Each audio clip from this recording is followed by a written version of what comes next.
My parents purchased a house for my sister and then handed me the mortgage documents.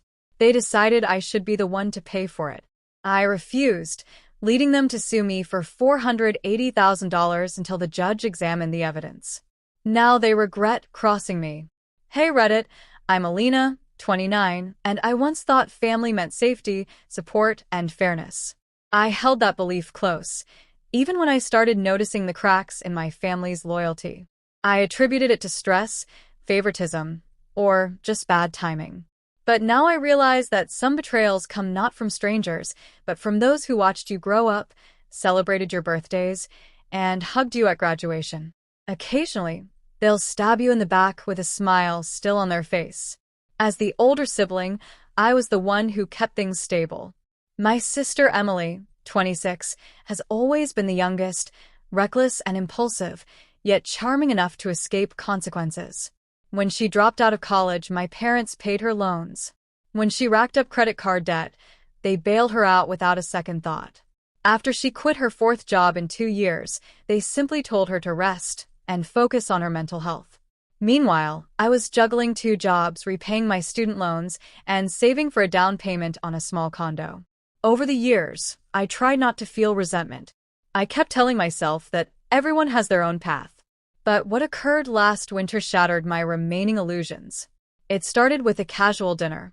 My parents invited me over, acting overly happy as if they had significant news. After dessert, they handed me a sealed envelope, claiming it contained something important for me to look over. I remember their exact words, that I was the responsible one, and they trusted me with this. I didn't become suspicious until I opened the envelope and saw a familiar name as the buyer, Emily. My heart sank. The documents were for a mortgage, a full $480,000 property, with my name, not Emily's, listed as the primary borrower. I blinked, convinced there had to be a mistake. Why was I on this? Emily had no job, no income, and no credit. My parents sat there sipping coffee, watching my reaction as if this was normal. I asked them calmly, or at least I tried to, what was going on. My mom smiled and explained that they had bought Emily a house, but since she couldn't qualify for a mortgage herself, they had put it in my name. I was shocked. I asked who would pay for it, and my dad waved his hand, as if it were obvious.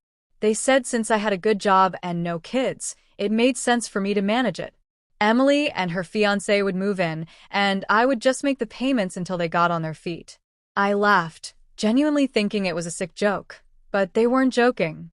I told them outright that there was no way I would agree to this, that I had my own life and goals, and I wouldn't sacrifice my financial future to baby Emily again.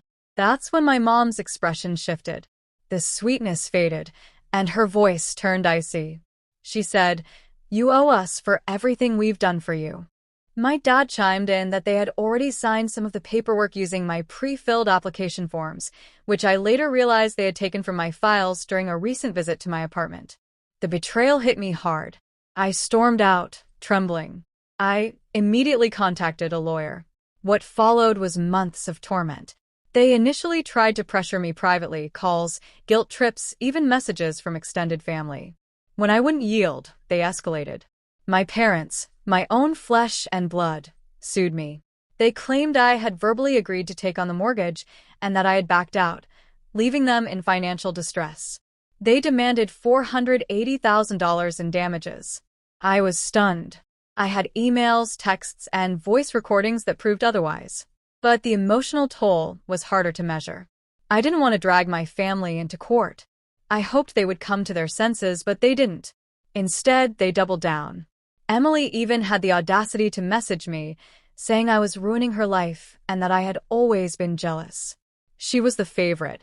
She claimed she and her fiancé had already moved into the house, my supposed obligation, and were planning a housewarming party. I showed everything to my lawyer. The forged signatures, the unauthorized credit check, the pressure tactics. It became evident that my parents had plotted to place this entire financial burden on me while shielding Emily from the repercussions of her own irresponsibility. The court date arrived quickly, and the room was packed. My parents brought extended family members to portray me as the cold, ungrateful daughter. But the judge wasn't swayed by their tears or rehearsed stories. We presented the emails, messages, and financial documents. We highlighted the signature discrepancies, my mother's admission of using my information without consent, and a text from Emily that said, "Don't be crazy. Just pay it. You make enough money." The judge didn't just dismiss the case. He admonished my parents in court, calling their behavior manipulative and nearly criminal, telling them they were fortunate I hadn't pressed charges for fraud. Watching their expressions, my mother's pride crumbling and my father's fists clenching as reality set in, was a moment I'll never forget. They lost publicly, completely. But the best part wasn't even my revenge. That came after the verdict. And, believe me, they never saw it coming.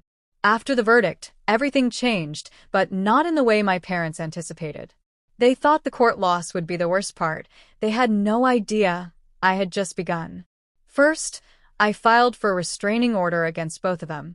I showed the judge the barrage of voicemails, texts, and emails they sent me in the days following the hearing, threats disguised as pleas, emotional blackmail dressed as concern. I had spent my whole life being the buffer between them and reality. Not anymore. The restraining order was granted in under a week. I wanted no contact and certainly didn't want them near me or my finances again. Then came the financial fallout from the mortgage they tried to stick me with, the one under Emily's name but forged with my details. Since it was all fraudulent and proven in court, the bank began investigating them for attempted mortgage fraud. It turns out that submitting loan applications using someone else's information without authorization is a federal crime. They were questioned separately, and their stories fell apart quickly. My father tried to blame it all on my mother. She pointed at Emily. Emily claimed it was a misunderstanding. Meanwhile, Emily and her fiancé were living in the house, bought illegally with fake documents. Once the fraud was uncovered, the bank froze the title and initiated repossession proceedings, giving Emily and her fiancé a deadline to vacate. But Emily, being Emily, refused. She went on a self-righteous rant about her right to stay, how the system was against her, and how I was a traitor. She even filmed a video of herself crying in the empty living room, blaming me for ruining her future, posted it online, and tagged half our family.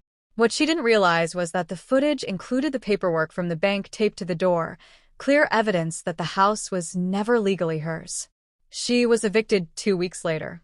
While all this was happening, I took things a step further. I emailed every extended family member who had called me cold and accused me of tearing the family apart. I sent them the full story, copies of the court verdict, screenshots of the texts, even a photo of the forged signature they tried to pass off as mine. I exposed every bit of their manipulation. Some apologized. Most went silent. But those who mattered, my uncle Daniel, my cousins on my mom's side, my godmother, reached out, unaware it had gone so far. They told me I was brave for standing up. I'm not sure if I felt brave. Mostly, I just felt worn out, but something had shifted. For the first time, I wasn't just enduring their toxicity. I was fighting back. Then came the final blow. I sold the story. A college friend now worked with a mid-level media outlet covering family legal disputes, especially bizarre fraud cases. She pitched my story. A woman sued by her own parents for refusing to pay her sister's mortgage. They loved it. I provided everything: the redacted documents, my viewpoint, the emotional toll, and the aftermath of the court decision. They published it as a feature, and it went viral. The headline alone sent shockwaves. Suddenly, my parents were infamous. People dug up their social media and left scathing comments.